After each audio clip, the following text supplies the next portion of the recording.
your whole book is on the premise not of what meditation is, although you explore a number of those things to set the stage for your book, but that there are adverse events that happen in meditation that are quite significant for, like, extremely significant and destabilizing, life-altering for some people, and it's generally not sort of discussed in the Western context, but there's quite a bit of discussion in the historical context of the traditions that they're from.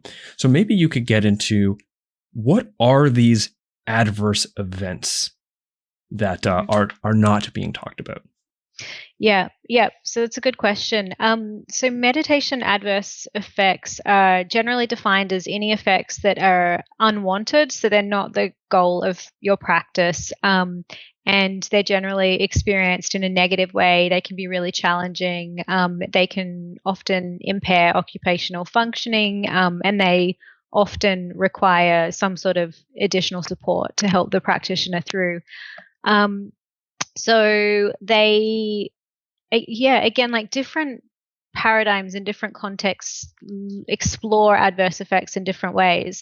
But probably, I think my favorite way of talking about them is to refer to a paper by Willoughby Britton and Jared Lindahl and colleagues. In 2017, they interviewed a bunch of meditators in various Buddhist traditions, and they actually charted the phenomenology of some of these adverse effects. And I've put it up on my screen so I can do them justice. But they delineated 7 different categories of adverse effects. So cognitive, perceptual, affective, so that's emotional, somatic, so the body, cognitive, that means motivational, changes to sense of self, and changes to social functioning. So within those 7 categories, they've listed so many, potential things that can happen.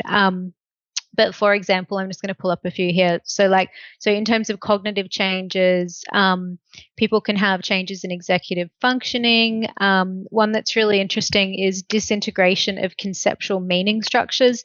So in one of her papers, Willoughby Britton talks about someone who got off a meditation retreat and could no longer understand traffic lights, which is obviously a really dangerous thing. Sounds funny, but it's not. And so she was like, I'm seeing like this red, but I don't actually know conceptually what this means, that it means to stop.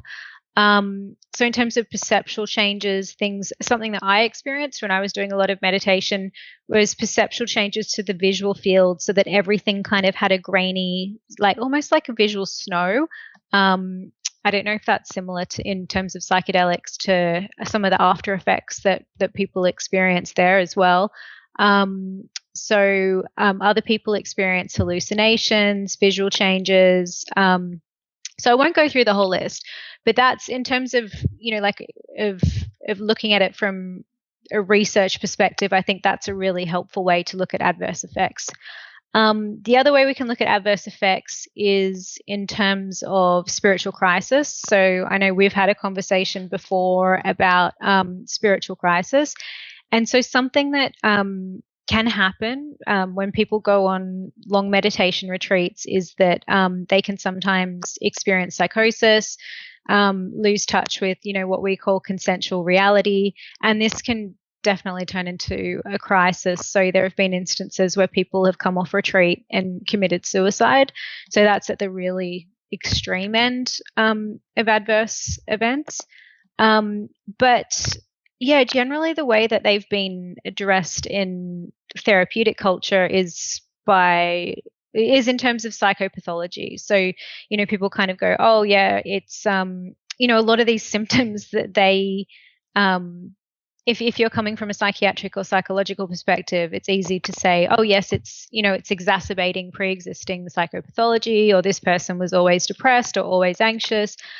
So historically, I think adverse effects have been, they've been attributed to the meditator and framed in terms of psychopathology or mental health issues.